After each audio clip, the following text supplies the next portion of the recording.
Sunny and calm so far. How about for you? It's a beautiful day. The sun came out today. There's nice temperature. We can take a walk in the sun. There's beautiful ocean. It's a very Wow, beautiful day. Yes, thank you. nice. I'm very glad that we can we can, how do you say, assemble in this Discord platform and we can converse about topics that interest us. So thank you for joining us this morning and thank you for people who participate this afternoon, this morning, or this evening on YouTube. Yeah, thank you. Questions so far or things that you'd like to share with us? And here's Jill. Good morning, Jill. Good morning, Jeff. Hello, Etty. How are you all? We are fine. And how are you this morning? I'm good. I'm good. I'm tired, but I'm here. That's good. That's good. You recorded yesterday a large file, and thank you so. Yeah. Yes, from Weinrib's book. Yes, a huge file basically, and in a way Yeah. it challenged us, and we increased. We boosted the server of Discord to be able to host like this file and bigger than this. So thank you so much. Maybe you're exhausted for recording such a huge Yeah, thing. it was definitely an undertaking. And then I didn't realize it was gonna be like that big. I was gonna try to break it in half, but I'm like, no, I can finish this. But yeah, I think it was a lot. But I'm glad that you got it up. Thank you. So thank you, Jill, for challenging the challenge. Thank you so much. Good job, Jill. Thank you. Do you have questions that you would like to share with us, or impressions, or anything before we start? Something on your mind, on your heart, unresolved questions or terms? No, I'm just looking forward to today's conversation. So we shall pop into the whiteboard and see Do what we have is. do we have YouTube going today? Yes, it is open, and here Victoria is. Good afternoon, Victoria. Victoria is hosting here on YouTube. Good afternoon, Victoria. Yes, YouTube is open, and the text and the pictures are also there. All right. Yes, yes. Very nice. So if you already in the whiteboard, or you can see the whiteboard directly or indirectly through YouTube, we have like here one text, two texts, English and Hebrew, about or Esther 7. And we have two kinds of paintings. The left one is from the Siddur, Furt Siddur. This is a German, there's a city in Germany called Furt, and this is a special prayer book in Hebrew, and the left picture is from there. This is about hanging of Haman. And on the right side, we can see a scroll of Esther from Padua, 18th century. So the question is always the same. What would you like to start with? The Megillah, meaning the roll, the scroll of Esther, the text, English or Hebrew, or the painting, the drawing on the left? What would you like to start with? You can choose. Mhm. I wouldn't mind starting with the picture on the left. Thank you. And we shall do. And Fernando is also welcome to join us. Fernando, you can speak if you wish. Hello, Fernando. Bom dia. Shalom, shalom, shalom, Eti, Jill, Jeff. Greetings, Fernando. Greetings. I'm happy to be here. Thank you, Eti.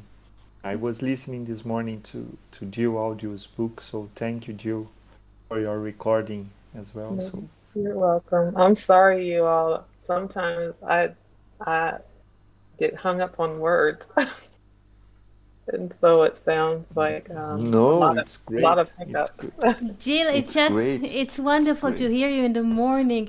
What a flow in the morning to listen to you and to walk next to the ocean.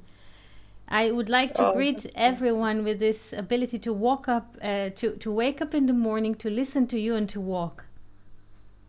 oh, that's awesome. That's Yes, nice. it's wonderful. That's beyond nice. Yes, that's amazing. Thank you. So let's start with Jill's offering to focus on the left painting. Yes, Jill? Yes, Mm-hmm. here. This Yeah. is from the 18th century. This is the hanging of Haman. Can you describe in few words what do we see? What is the relation between? Describe. Who would like to start and describe the painting?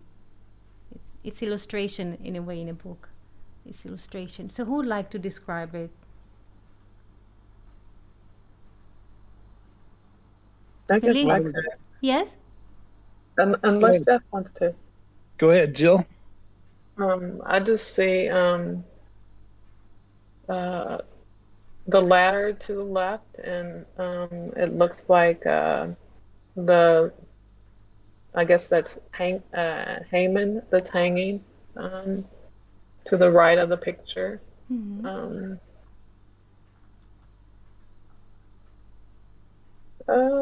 Yeah, it just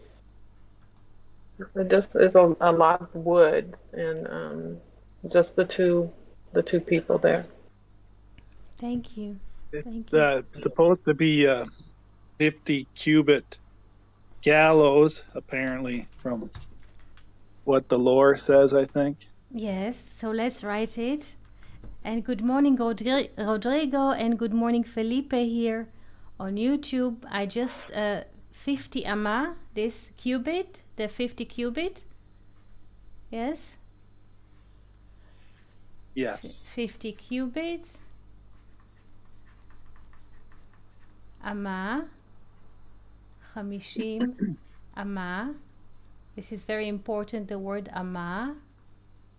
Let's write it beautifully that everybody will be able to see. The word amma is important.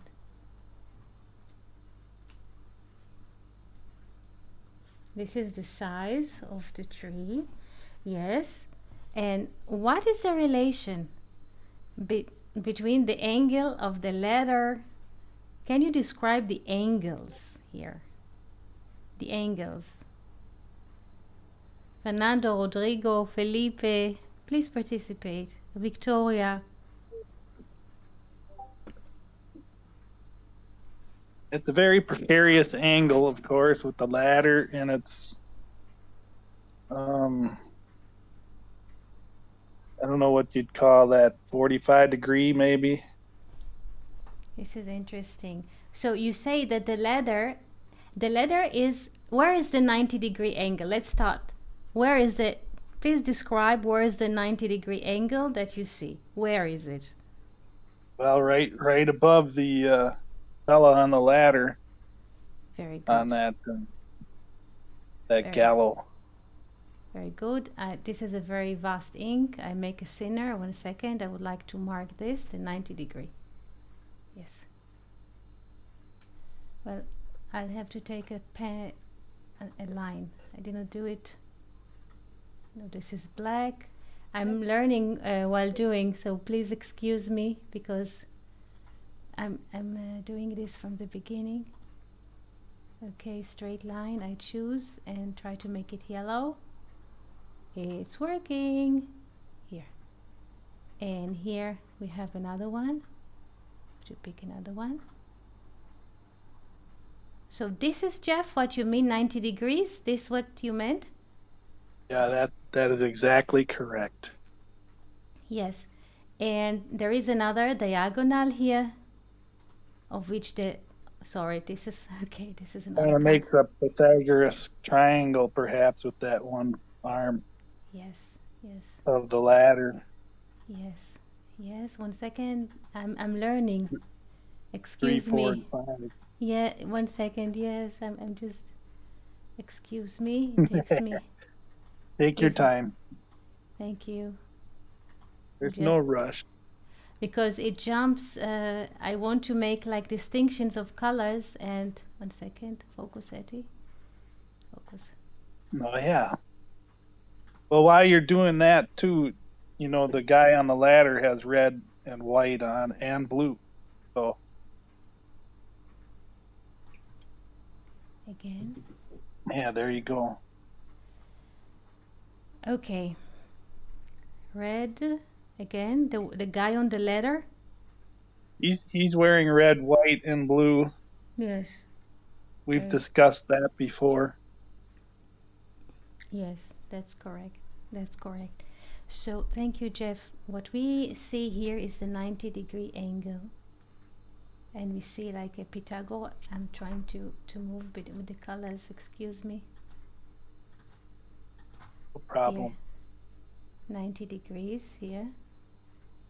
This is it here. Oh, we can see it here on the other side, how the illustrator, in a way, the 90 degrees also appears here. From this or from that. And we have the diagonal. Do you remember when we usually use the Pythagoras triangle? What does the diagonal stands for? Yes. Go ahead, anybody. The sun. The sun, okay. What else? The number 5. The number 5. What else? The child, or also the beyond time and space, I suppose. Beyond time and space. Yes, the child, beyond time and space, the temple, the full hand perspective, the 500. Excellent. And in a way, we can see here, this is the 5, the rib of the ladder. The rib of the ladder, the Stokes color. This is the 5. So the whole ladder basically, here, this is the tree of life. That's an interesting paradox. The tree of life. Just imagine that when a person wants to climb a ladder, if he will put it in a parallel to the wall, he will fall. But if this is the wall and we want to climb a wall, we shall put the ladder in a diagonal relation to the wall, otherwise we shall fall. Yes. You remember Sinai? Yes, Sinai has the, is five times the tetragrammaton, and the sulam, the ladder itself is also 5 times the tetragrammaton. Questions so far? Yeah, it's just interesting. Maybe a paradox here. You described the ladder as the tree of life, but at the same time, the guy on the ladder is reaching across to someone who's experiencing death and actually touching their head with both hands. But it's good. What you're saying, it's not two people. What we see here is like symbols. They're not two people, those are symbols. Sure. So the symbol or the perspective which is hanged on the ladder, this is the tree of life. And the 90-degree angle is the tree of knowledge. The tree of knowledge always wants to... The personification of the tree of life and the tree of knowledge, right? Yes, this is it. The tree of life, yes. The tree of knowledge always wants to shortcut things, doesn't want to go the long way, the long perspective. Right. Superficial, shallow perspectives, shortcuts.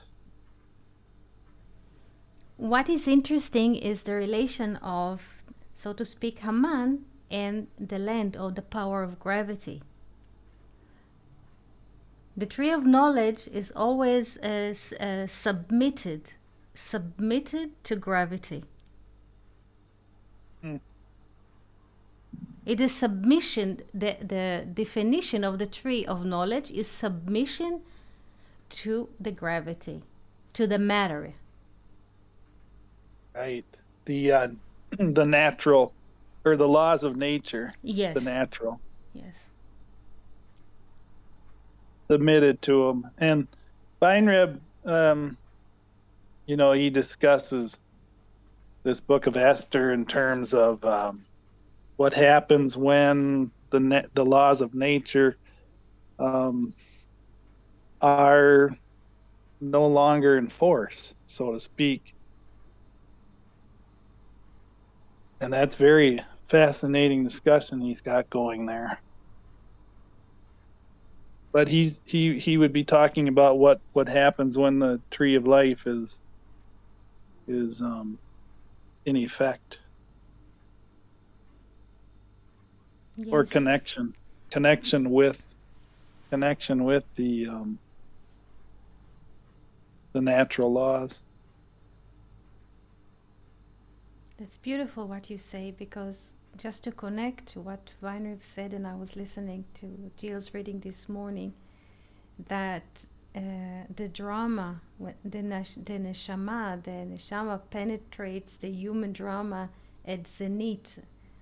Zenith is like 12 hours, like high noon on the clock. Do you remember this line? Did you read this line, Fernando?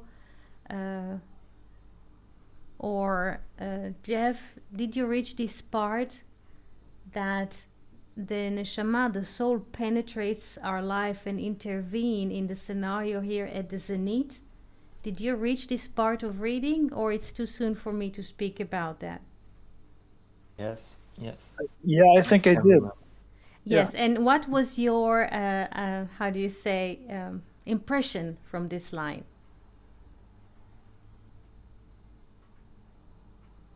If I may, yes, just go thinking ahead. here is that when our body and our control fail, is the opportunity to neshama manifest. Something like this came to my mind, just like when we get to the zenith of the existence, it is time to start the new dawn, the new day, and this is the neshama. And I was listening to Jill this morning, and in this book that she is speaking of, it speaks that it's when we start to make things that is not to make use of it or not.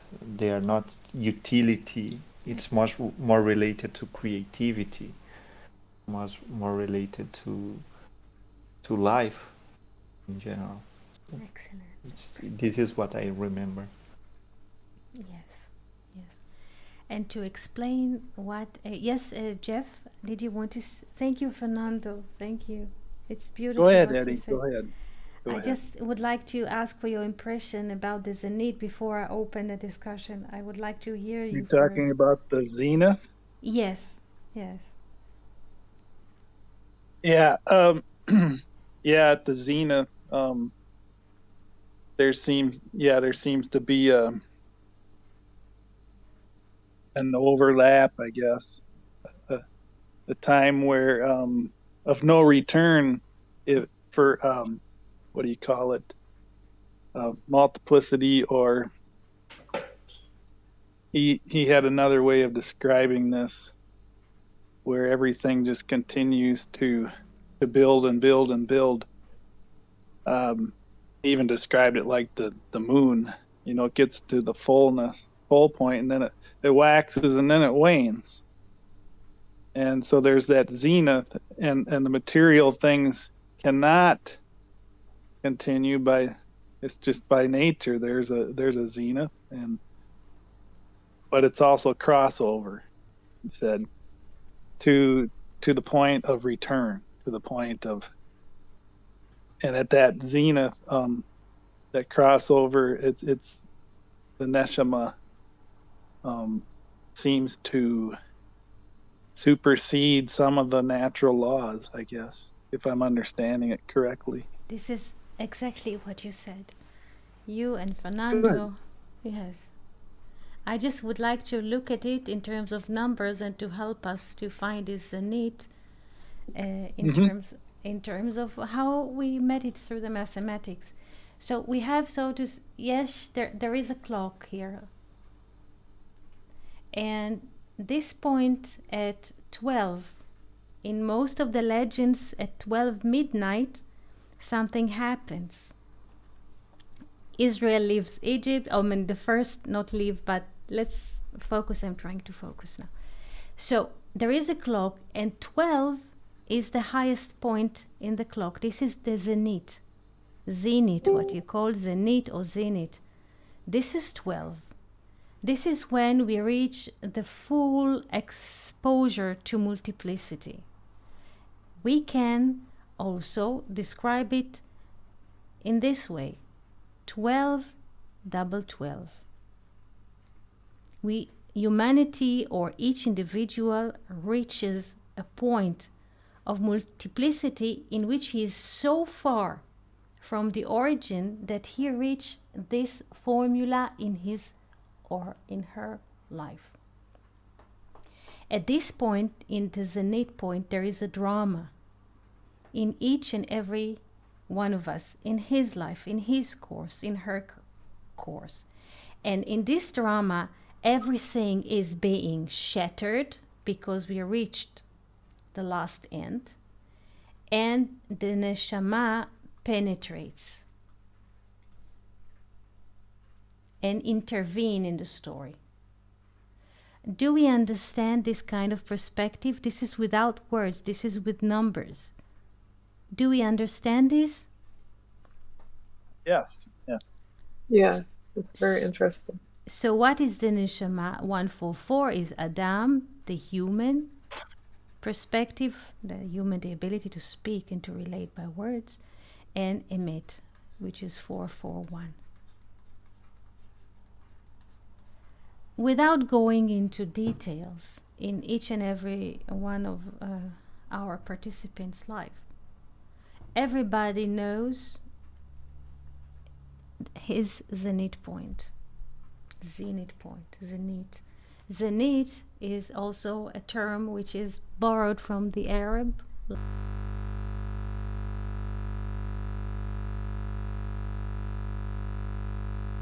Hello?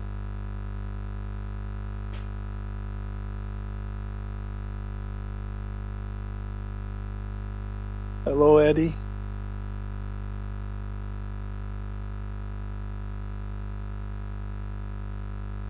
I think she lost a connection. Yeah, we lost her voice.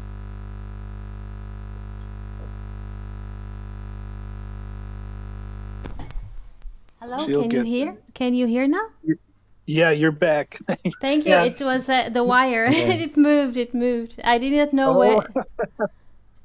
Oh. when did you last hear? What did You I were do? just starting to say that the word zenith comes from the Arabs or something like that. Or, Yes, the word I don't know. yes, the source of it is in Arabic, and the Arabs, they describe the point of which the sun is riding, meaning in the middle of the sky, high noon. This is zenith. So Weinreb used this zenith point or the 12 o'clock high, and when we reach this, when each and every one of us reaches this point in his life, the neshama penetrates, the soul penetrates, and a new order is coming. So we might experience this as crisis, as melting down of systems. It has many, variations of phases, but this is what it means. And this is essential for every human being to experience this zenith point in his life.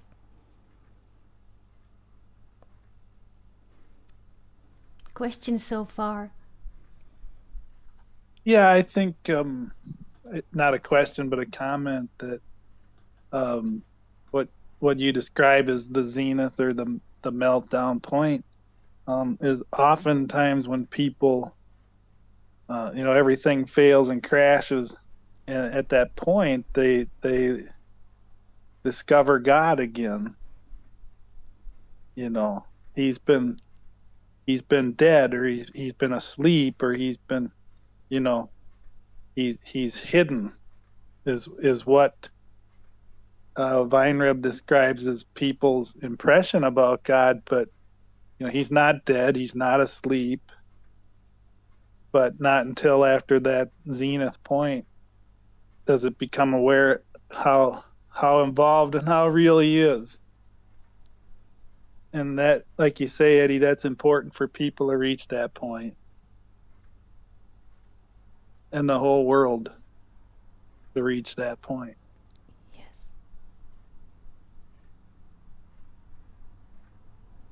Thank you. I have a question. Yes.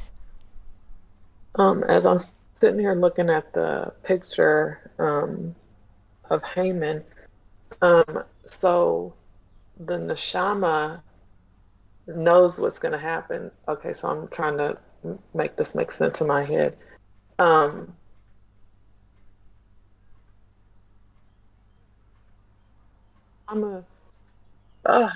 lost it.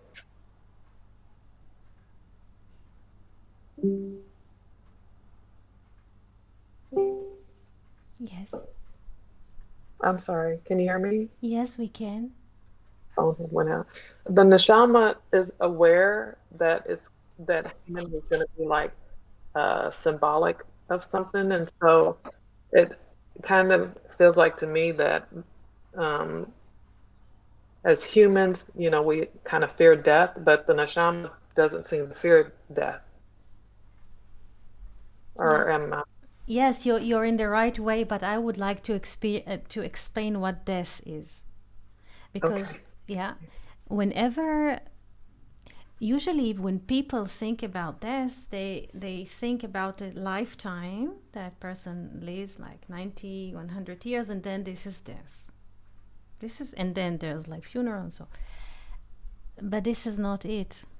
This is not the only definition of death. There are many, many other ways to that death stands for those situations. When we move through stages in life, when we cannot return to the former frame that we were used to live in, this is considered to us as death. When give you an example of a child. This is very simple. He goes to kindergarten, but at 6, all children, they're going to school, to first grade. So the day they're entering school or first grade, they experience the death of their kindergarten. This picture of going to kindergarten and play for 5 hours, let's say, does not exist anymore.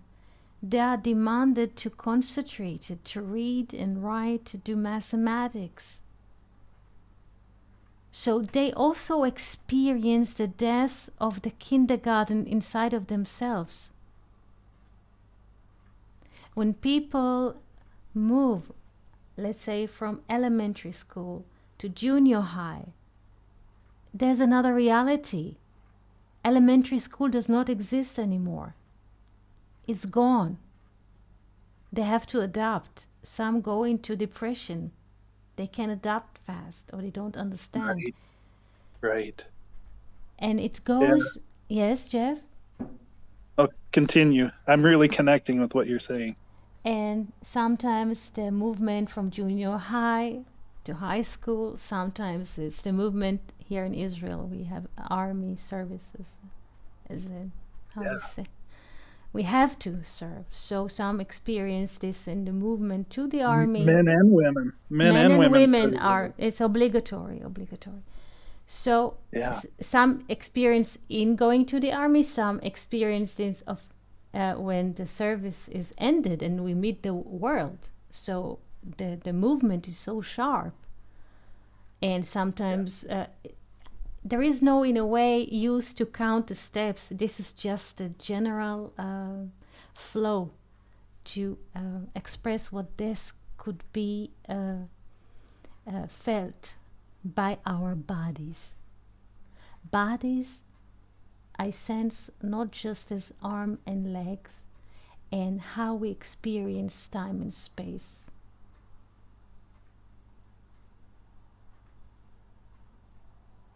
Okay, thank you. That makes a lot of sense.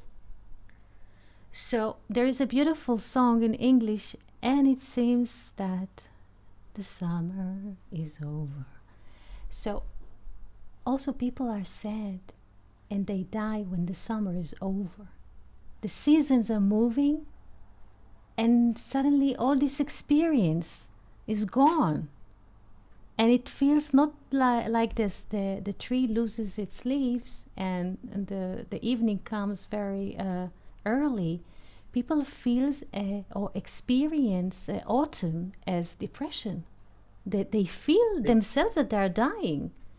Why? Right. Because they don't experience the summer in them anymore. So part of the summer in them is dying, so they experience death. While they're living, while the heart is pulsing, there's a pulse, there's essentials, they're breathing, but they experience death.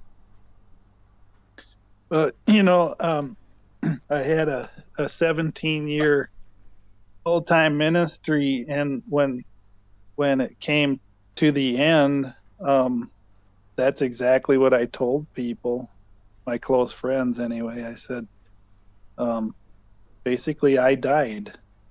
That was the best way to describe it, the end of the 17-year ministry. But it wasn't, some thought I was devastated, but I said, actually, it's relief, because over that course of that much time and investment with people and everything you do, there's also a lot of stuff that attaches to you, and you carry a huge heavy load and heavy burden, and then when you let go, it's death, but at the same time it's relief. So I said, I'm not devastated, I actually feel relief. Yes. Yes. And there are different stages like that in life, yet you're still in your same body. But it's not the same body, like you say, Eddie. That too is always changing with every moment. Our state of mind is also a body. If we always keep the same state of mind, we don't learn. So our body is experienced, the body mind, yes? The mind of body experience freezing or being fossil. This is very dangerous. Like when a person does not walk. So if we don't learn and evacuate an empty space to learn, and we are freezing in time, the body of mind is freezing. So do you understand, Jill? Yes, thank you. Yeah, I understand. Sometimes when we cannot return to the same experience with people, because people move, and sometimes they're moving to a different countries, sometimes they move, they become stagnates, and we are moving, and it's impossible to talk to those people because they're not there. So we experience their loss. So they're alive, they're breathing in another city, they have their own lives, but we cannot communicate to them because they're not reachable. Mm-hmm. So we experience their loss. So our friendship with them is like a memory, but it's not you understand, there are all kinds of aspects. We have many worlds that we are carrying inside of ourselves.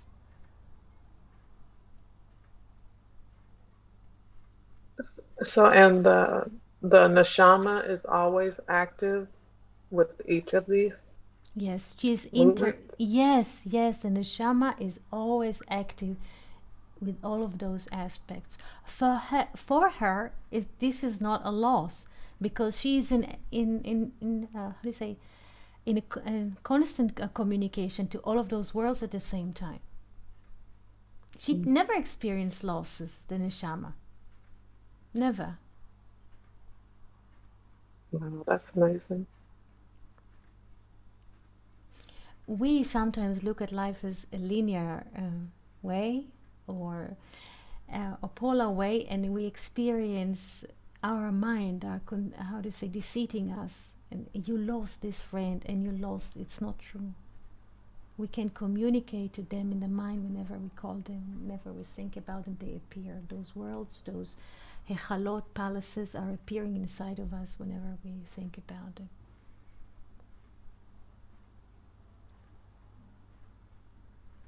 Thank you. That's awesome. Welcome. Questions or impressions?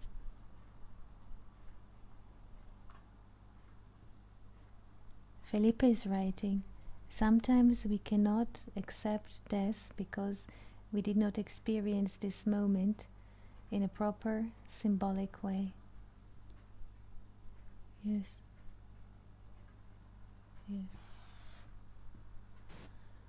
Eti, Yes, Fernando, yes. it makes me remember the attitude, like Felipe is saying, the symbolic attitude. It makes me remember about taking off the shoes that Moses had to do, you know, like to enter in a sacred ground, we need to take off our shoes because the shoes are the klipa, are the connected to our regelim, our multiplicity. So it just came to my mind this idea of the symbolic act to leave out our clothes, let's say. Yes. Yes. To leave out the skin garments or the skin shoes or the leather shoes, the external dressing, and to move inside. Inside there's always life. Yes.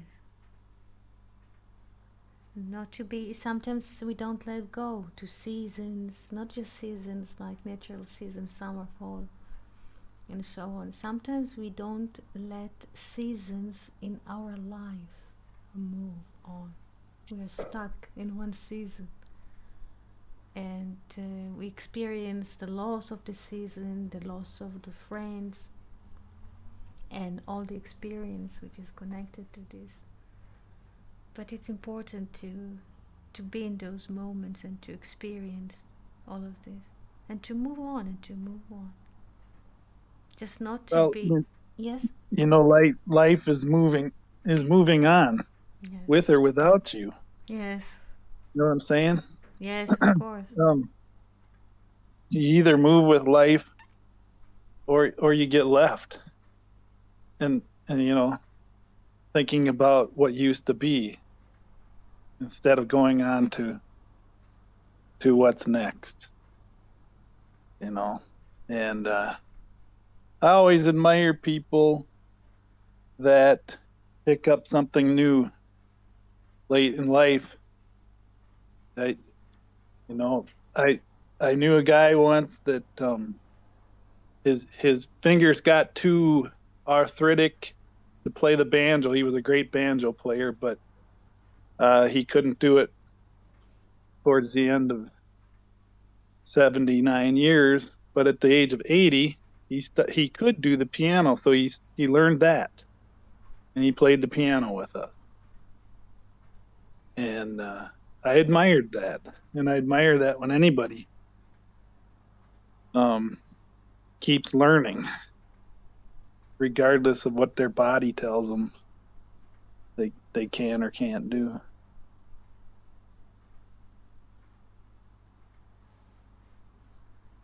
That's beautiful.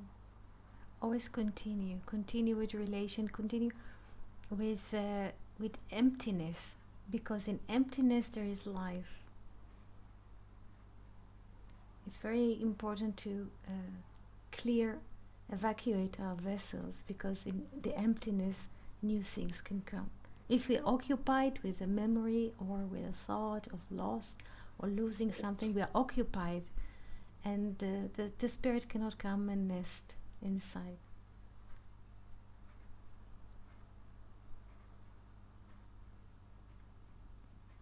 Yeah, the spirit will do something great and new and just as impacting in some other situation. You know, he may just do something incredible that you experience through music. Well, maybe he's moving you on to painting later. Just different things happen, and always with children, they're so fascinating because they're new. You know, Mm-hmm. they're new to the world, and each child is unique, and frankly, I find them enthralling. Just the different gifts and abilities that they have when they come. And you'll never see the same thing twice.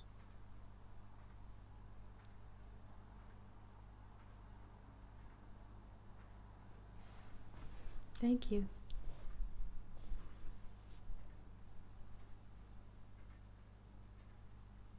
Thank you, Jill. Thank you, Felipe, Victoria. Thank you.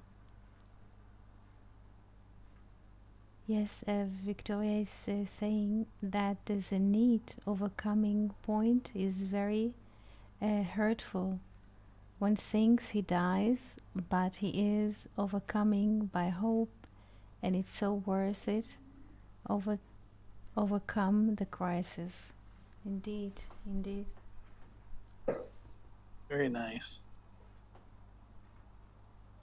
Rodrigo, Fernando, Jill, would you like to say something? Ask questions. Everything is open. There's text here. There's another painting and another scroll and any question. Also, people on YouTube, you're welcome to ask questions. I'm just listening, Etty. Just try to follow. Thank you very much. Do you want to do the text, Eddie? Yes, Esther I would 7? like. If somebody would like to read the text in English and one sentence in Hebrew. The last one. But who would like to volunteer to read the English text?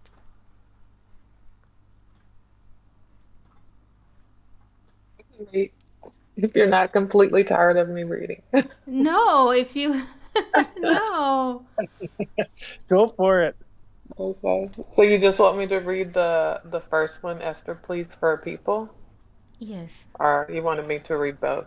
You can start and maybe we can divide it and that you will rest a bit, that you'll not be Okay. tired.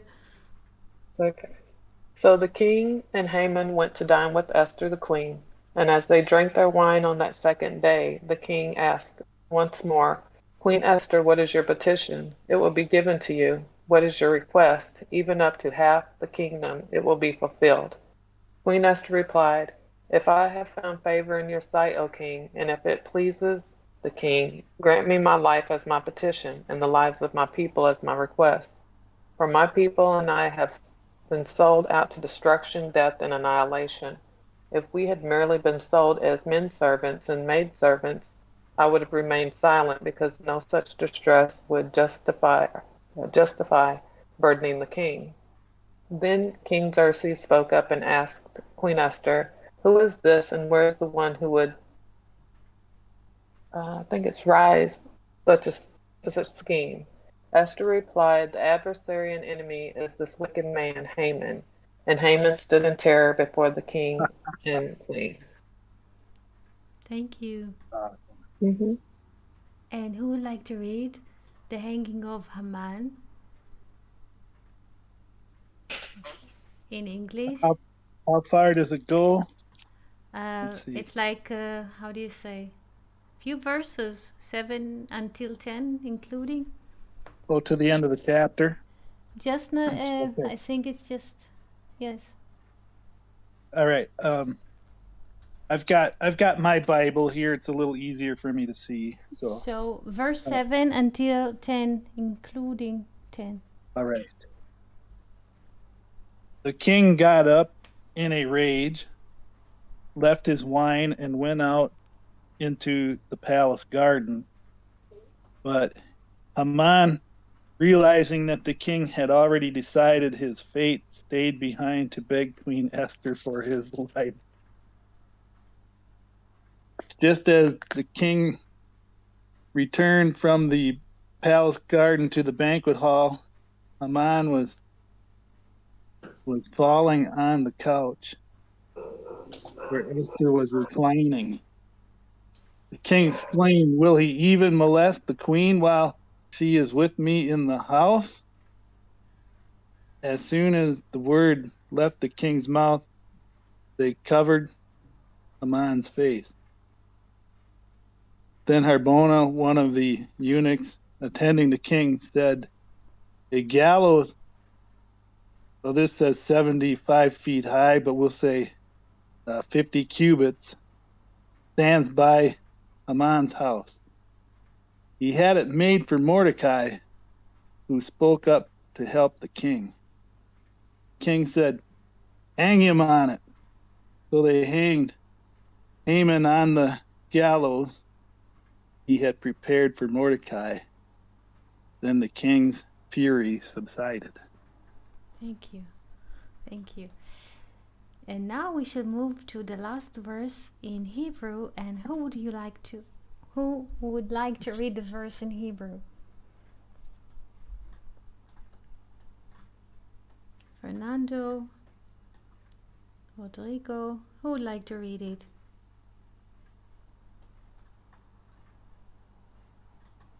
Yes? I believe that Fernando could read better than I, Eti. So where is Fernando? Hello, Fernando. Maybe he cannot speak at the moment. Maybe he cannot. Rodrigo, can you please read?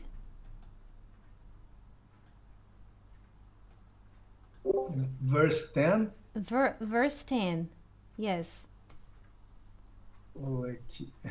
Just the last, about the king's peace. 3 last words. You can do it. You can do it. Three last words.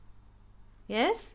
Vahamat, Hamelech, Shahaha.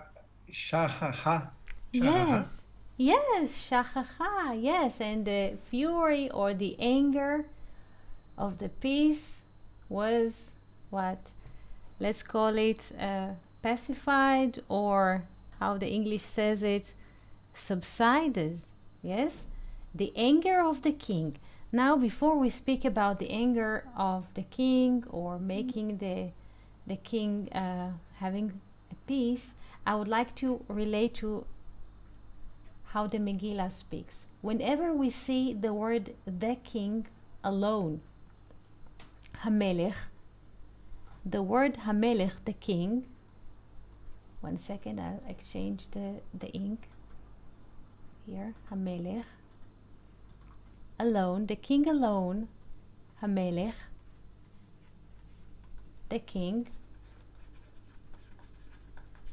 This is God. I think I know where you're going with this. Yeah. Yes? Yeah. I said, I think I know where you're going with it. You're going to say it's God. Yes. Yeah. The king. That's what you said. Yes, Hamelech alone, the king alone, this is referring to God. Hamelech Achashverosh, or Xarxas, the king, or King Achashverosh, this is the king, human being. But the king, this is King of Kings, so this is God. But what does it mean that the anger of the king was subsided? Shachecha. Let's abstract Shachecha. Why the king's peace is so important, or when he's not angry. And who is the king? Let's abstract. 345. 300? Yes. And 45. Yes. This is 20 and this is and this is 5. So 345. What is 345? What is the structure of 345 or 345? Well, go ahead, Rodrigo. No, just say the triangle and Also, the name of Moses? Moshe. Yes, Moses. Yes, Yeah, also Moses. Moshe. Yes. Yes. Yes. Or 3 times human, or 3 times 45, or 3 times 45, 3 times human, or 3. Yes, this is very interesting. So, I would like to ask another question. Sometimes we experience anger as humans, and when we stop feeling anger and suddenly peace comes to us, this is the structure. A person who's angry, in a way, does not have access to the 3, 4, 5. But when the anger passes away or moves away and we are relaxed again and have peace, the structure exists in us again. The structure appears. This is a mindset of peace.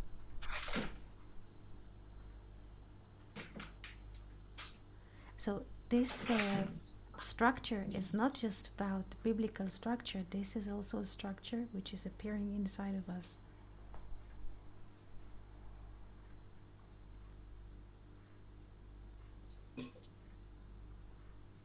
A good place to be, Yes.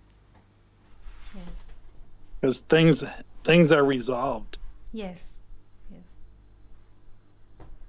That's true. Things are resolved.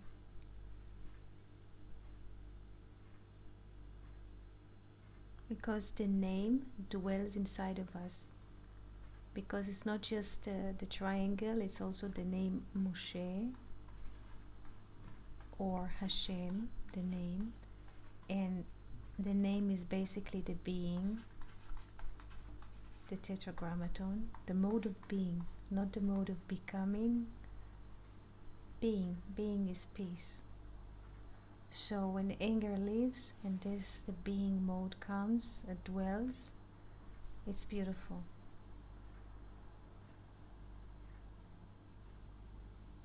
And then the person is ready for the speech, right? Yes, yes. I'm kind of going beyond here, but it does go back to things we've talked about before with Zilpah coming as 355, and then together 345 and 355 make 720.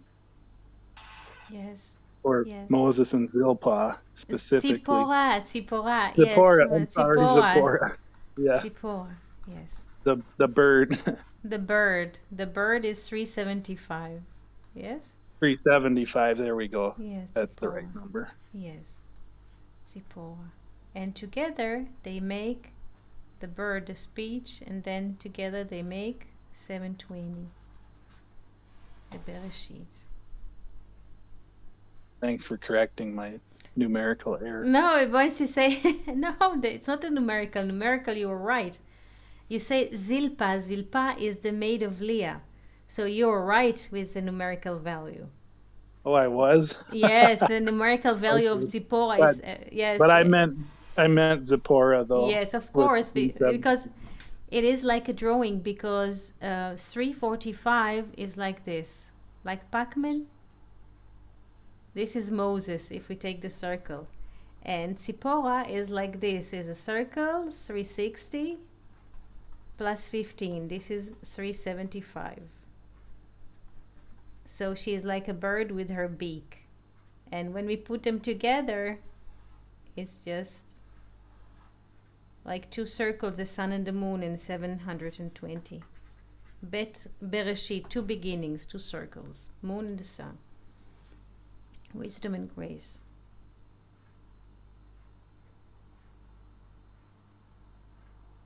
Questions so far? Felipe is writing. Yes, Felipe. It is a moment we feel the Spirit 3, manifestation 4, and the result of the relation of those two aspects 5, We are complete as humans. Excellent, Felipe. Excellent. Excellent. This is the meaning of peace. This is the meaning of peace. 3, 4, 5. Also, there is an expression in Hebrew, Hineni, I believe, which is 115. And so 3 times Hineni, which for me, meaning the presence, I'm here. 3 times Hineni, we also get 345, 345. Yes. Excellent. Hineni, what's the value of that you said? 115 and 115. Oh. And 3 times Hineni, here I am 3 times, like the triangle. Like Samuel.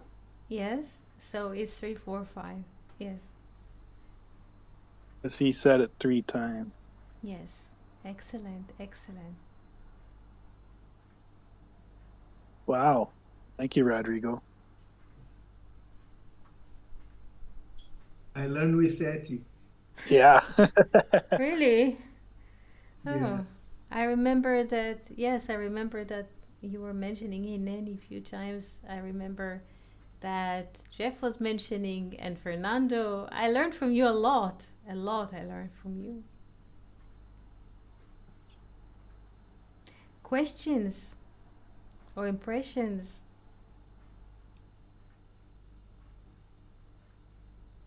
Well, I just wanted to bring out that point again, that when you get to this place of peace, then you're ready to speak. Really, that's the place to communicate from, to speak from, not the place of anger, Yes. but from that place where the 3, 4, 5. Because then this is a blessing to you and to the world, to communicate from that place or that condition. It's true. Sometimes it is And true. this is what. Yes, Jeff? Go ahead. I was just going to say, this is what you were describing yesterday with the innocence of God's word. Yes. Yes.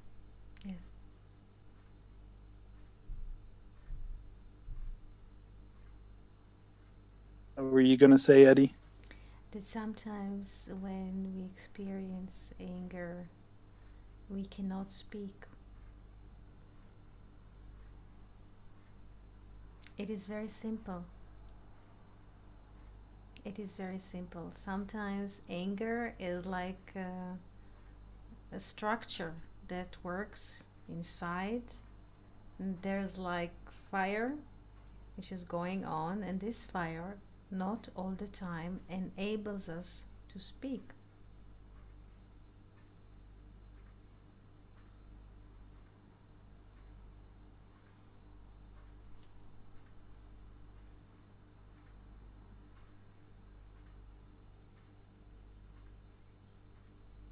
Sometimes the speech disappears because, and Rabbi Moshe Chaim Luzzatto, a sage who lived in Italy in the 18th century, in the time of which this Megillah, the scroll of Esther, this is from Italy, from Padua, this beautiful scroll. And he said that sometimes the neshama, feels ashamed when human experience low situations, and the neshama just disappears for a moment, like closing her eye, like she's not evidencing this hard moment.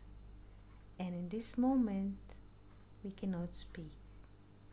She's protecting us. She disappears. In a way, what we experience is the appearance of the maid or of the slave in us. This is very interesting, but those are other distinctions inside, because we are moving through many phases in our lives. So when the neshama is, it is very important for us to feel ashamed, because from feeling ashamed we can grow. So when the neshama experiences shame in a certain moment, she disappears. And there's a situation in which the sages describe the evil in me cannot be in one place, so she is like disappearing, and let for those moments the other side or the shell part to surface, control. The neshama closing her eye disappears, anger manifests itself, and then she comes back when there's peace. So sometimes we can experience in a distance of several minutes like two kinds of behavior inside of us. This is very interesting, the more we go inside.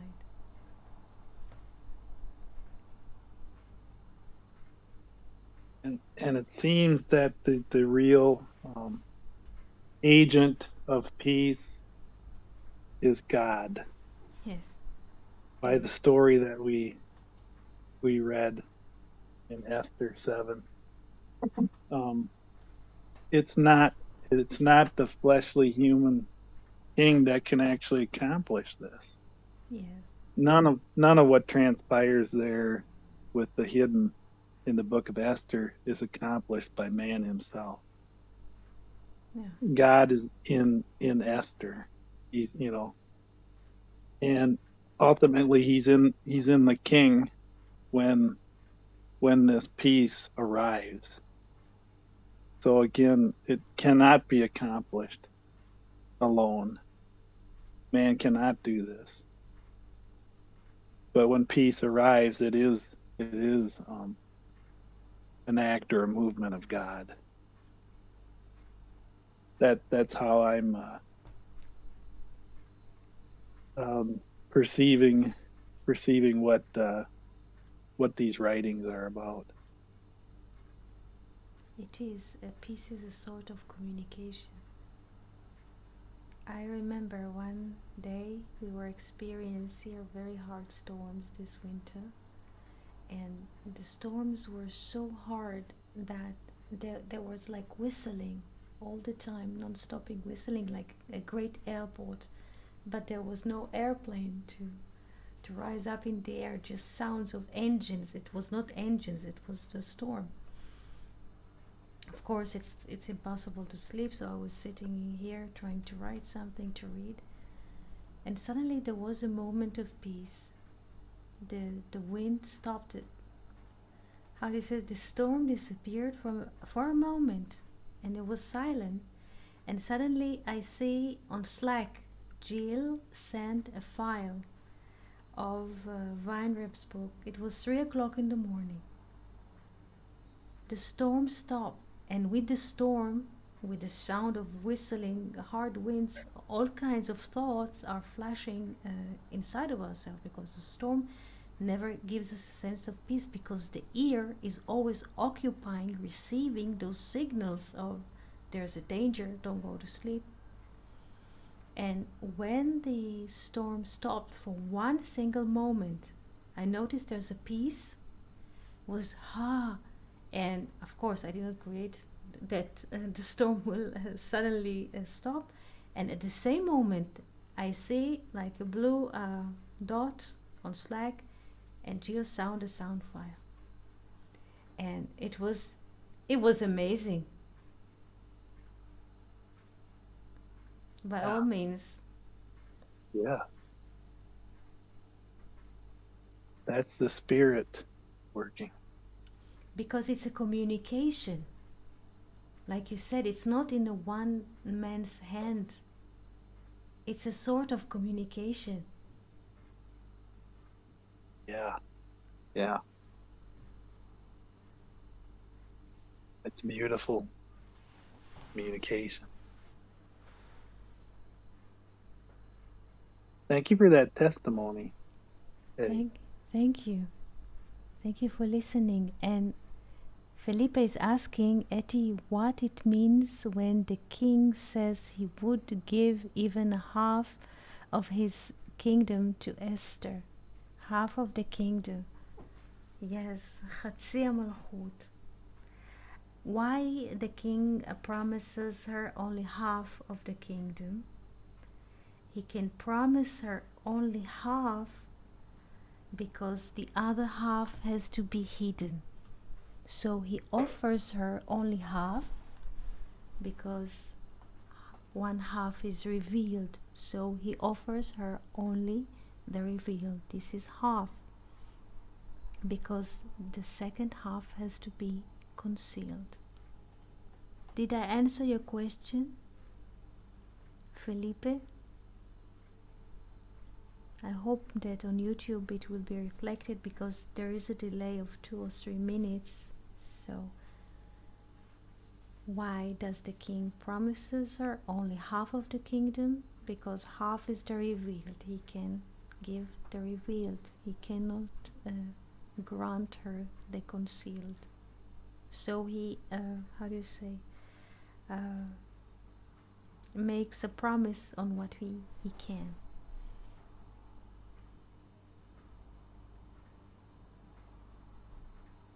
Like the Bible says, the revealed is for ourselves and to our sons, and the concealed is for you, the King of the universe.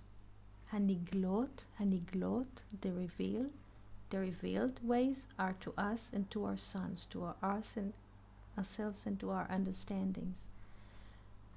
Vehanistarot, and the revealed and the hidden is for you. Vehanistarot leHashem, to the Tetragrammaton, to the name, to the Lord.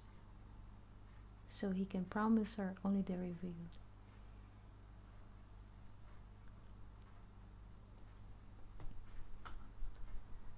That's amazing. Thank you. You're most welcome. Thank you so much for participating in this conversation today. Here on Discord, on YouTube, I would like to greet all of you. Tomorrow we shall do a pausa. We shall give each and every one peace to rest, and we shall return on Thursday. Awesome. Hear you on Thursday. See you on Thursday. Thank you so much. Okay, Thursday. Thank you, everybody. Thank you, everybody. See you on Thursday. Okay. Okay. Shalom, shalom. Shalom, shalom. Shalom, shalom. Thank you, Eddie. Thank you so much. Shalom, shalom.